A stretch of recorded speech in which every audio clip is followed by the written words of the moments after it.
Welcome to KTV. ప్రధాన పత్రికలలోని ప్రధాన వార్తల విశ్లేషణ కార్యక్రమానికి స్వాగతం. నేను మీ జర్నలిస్ట్ భూమిరెడ్డి శ్రీనాథ్ రెడ్డి.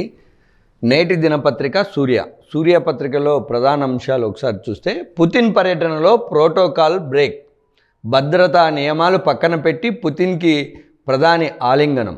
2 రోజుల పర్యటన నిమిత్తం ఢిల్లీకి చేరుకున్న రష్యా అధ్యక్షుడు పుతిన్ విమానాశ్రయానికి స్వయంగా వెళ్ళి స్వాగతం పలికిన ప్రధాని మోదీ. ఇరువురు నేతలు ఒకే కారులో ప్రయాణించి స్నేహబంధాన్ని చాటుకున్న వైనం. రక్షణ, వాణిజ్యం, ఇంధన రంగాలపై జరగనున్న కీలక చర్చలు. ఉక్రెయిన్ యుద్ధం తర్వాత పుతిన్ భారత్లో పర్యటించడం ఇదే ప్రథమసారి. రష్యా అధ్యక్షుడు వ్లాదిమిర్ పుతిన్ భారతదేశానికి చేరుకున్నారు. ఢిల్లీ శివార్లలో ఉన్న పాలం ఎయిర్పోర్టులో దిగిన ఆయనకి ప్రధాని నరేంద్ర మోదీ ఘనస్వాగతం పలికారు. మోదీ తన భద్రతా నియమాలను పక్కన పెట్టి పుతిన్ వద్దకు వెళ్ళి ఆత్మీయ ఆలింగనం చేసుకున్నారు. ఇరు దేశాధినేతల మధ్య ఉన్న సన్నిహిత సంబంధాలను ఈ ఆలింగనం, ఈ రిసీవ్ తెలియజేస్తుందన్నటువంటి సూర్య కథనం. ఇక ఈనాడు విషయానికి వస్తే ఇదే వార్త. చిరకాల బంధానికి మరింత బలం, భారత్కు చేరుకున్న రష్యా అధ్యక్షుడు పుతిన్కు విందిచ్చిన మోదీ నేడు కీలక సమావేశం. 8 దశాబ్దాలుగా ఉన్నటువంటి బంధంలో సరికొత్త అధ్యాయాన్ని లిఖించేందుకు భారత్కు వచ్చిన పుతిన్తో పాలం విమానాశ్రయంలో ప్రధాని కరచాలనం చేశారు. దాదాపుగా 80 సంవత్సరాలుగా రష్యాకు భారత్కి ఆర్థికపరమైన, వాణిజ్యపరమైన, దౌత్యపరమైన అనేక రిలేషన్షిప్లు ఉన్నాయి.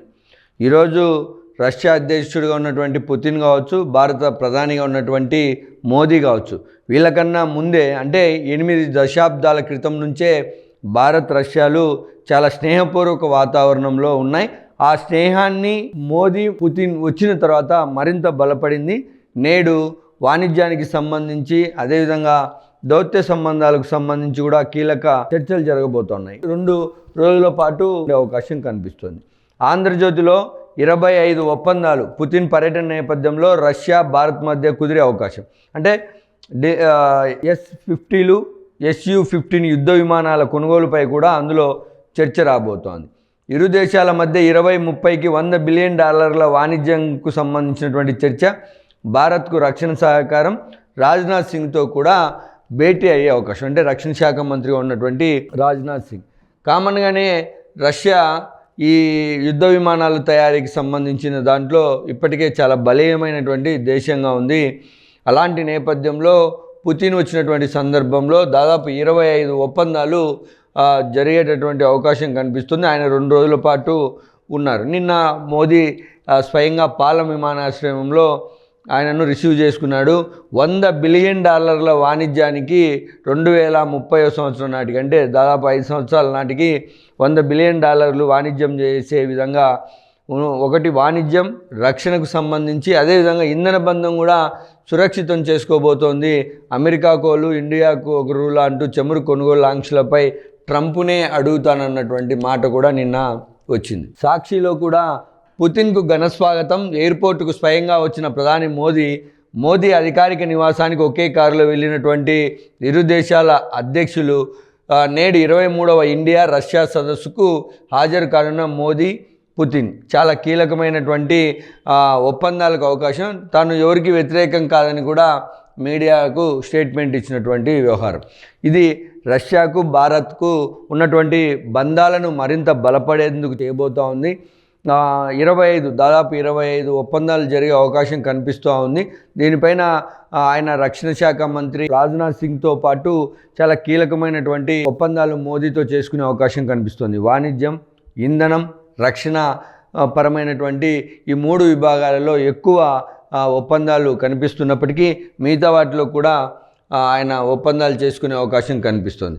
చంద్రబాబు గ్లోబల్స్ గురువు, సూపర్ 6 పేరిట సూపర్ మోసం. సూపర్ 6, సూపర్ 7 సక్రమంగా ఎక్కడ అమలు చేశారు? సీఎం చంద్రబాబుపై నిప్పులు చెరిగినటువంటి వైఎస్ఆర్ కాంగ్రెస్ పార్టీ అధినేత వైఎస్ జగన్మోహన్ రెడ్డి. ఆడబిడ్డ నిధి కింద మహిళలకు ఏటా 18,000 చొప్పున 2 ఏళ్లలో 36,000 ఇవ్వాలి. కానీ ₹1 ఇచ్చారా? మోసం కాదా? నిరుద్యోగ భృతి నెలకు 3,000 చొప్పున ఇవ్వాలి, 72,000 ఇవ్వాలి. ఎంతమందికి ఇచ్చావు? ఎంత మోసం కాదా అంటూ నిన్న జగన్మోహన్ రెడ్డి సుదీర్ఘ మీడియా సమావేశాన్ని అమరావతిలో ఏర్పాటు చేశారు. సూపర్ 6 అమలు చేస్తానని చెప్పినటువంటి బాబు ఎక్కడ అమలు చేయలేదని దాన్ని జగన్మోహన్ రెడ్డి గారు సూపర్ మోసంగా అభిమానించారు. దానికి సంబంధించినటువంటి ఒక వార్త సాక్షిలో చూస్తూ ఉన్నాం.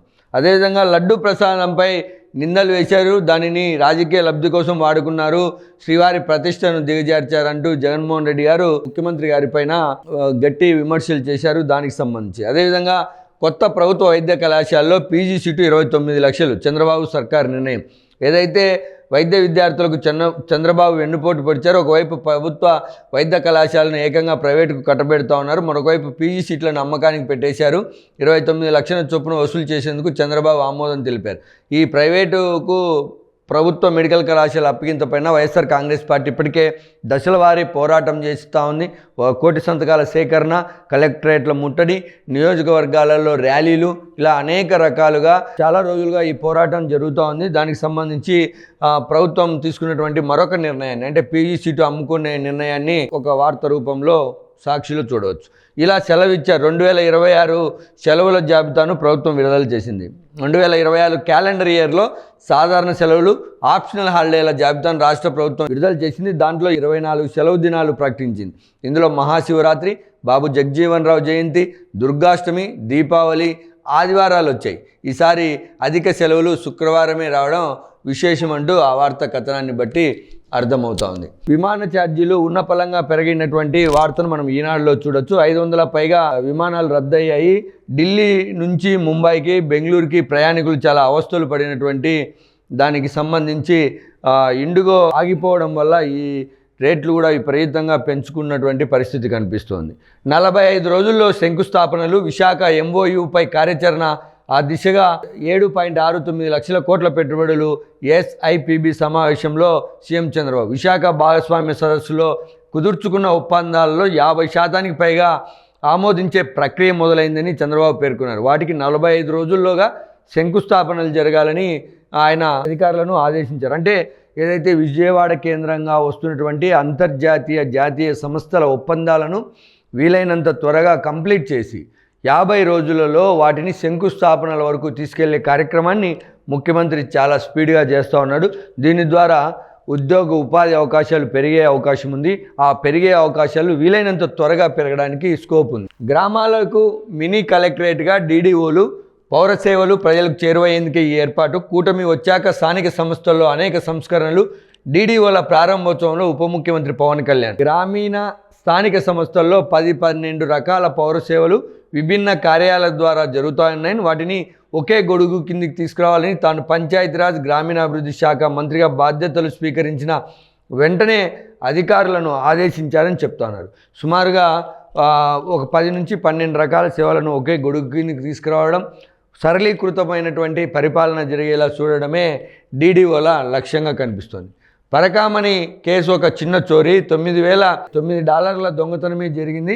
కానీ 14 కోట్ల ఆస్తుల్ని రాసిచ్చారు. ప్రపంచంలో ఇక్కడ ఎక్కడా జరగలేదంటూ శ్రీవారి పరకామణి కేసుకు సంబంధించి జగన్మోహన్ రెడ్డి గారి ప్రెస్ మీట్ సారాంశం అది. ఇక ఆంధ్రజ్యోతిలో ఇదేం జగనా, అడ్డగోలు వాదనలు, అవాకులు, అబద్ధాలు, ఎంపిక చేసుకున్న మీడియాతో 2 గంటల 43 నిమిషాల ప్రెస్ మీట్. అరటి నుంచి కల్తీ నెయ్యి దాకా అన్నిటిపైన సొంత తీర్పులు. ప్రశ్నలకు అవకాశం ఇవ్వకుండా డైవర్షన్ పేరుతో ముగింపు. ఐపీఎస్లపై జగన్ అనుచిత వ్యాఖ్యలు, వాడు వీడు ఎవడు అంటూ. కోర్టు ఆదేశాలతో దర్యాప్తు జరుగుతున్న అక్కసు. బాబు కుట్ర అంటూ చిందులు. పరకామణి చోరీ చిన్న విషయమేనట, కల్తీ నెయ్యిపై దర్యాప్తు చేయొద్దట, తమ వాళ్ళంతా సచ్చీలురంటూ కితాబు.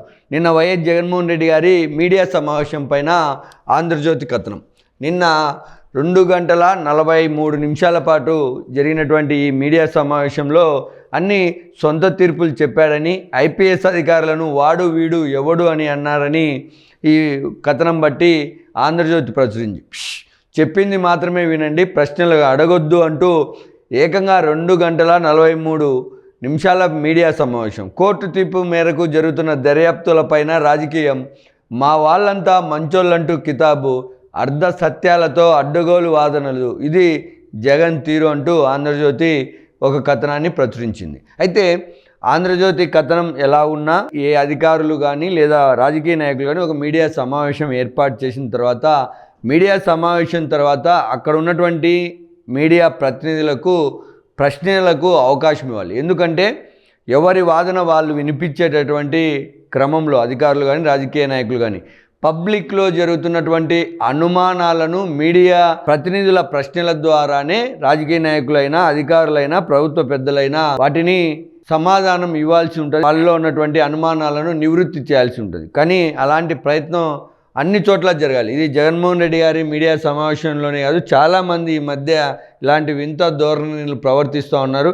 ఎవరైనా జర్నలిస్టులు అక్కడ ప్రశ్నలు అడిగితే వారిని వ్యతిరేక వర్గంగా కూడా ముద్ర వేసే పరిస్థితి కనిపిస్తుంది. అది ఒక వైసీపీ వాళ్ళే కాదు, అది ఆ కూటమిలో ఉన్నటువంటి పార్టీల దగ్గర ఉంది, అన్ని చోట్ల ఉంది. దానివల్ల ఎవరైతే మీడియా ప్రశ్నలకు సమాధానం ఇవ్వలేకపోతున్నారో వాళ్ళు తప్పు చేస్తూ ఉన్నారన్నటువంటిది ప్రజలు నిర్దాక్షిణ్యంగా నమ్ముతారు. ఎందుకంటే అలాంటి పరిస్థితులు ఉన్నాయి. ఇప్పుడున్నటువంటి సోషల్ మీడియా క్రమంలో ప్రజలేం అమాయకులేం కాదు, మీకన్నా చాలా తెలివివంతులు. కాబట్టి ప్రజల నుంచి ఉత్పన్నమయ్యేటటువంటి ప్రశ్నలను మీడియా గొంతుక ద్వారా మీరు సమాధానం చెప్పాల్సినటువంటి అవసరం ఉంటుంది.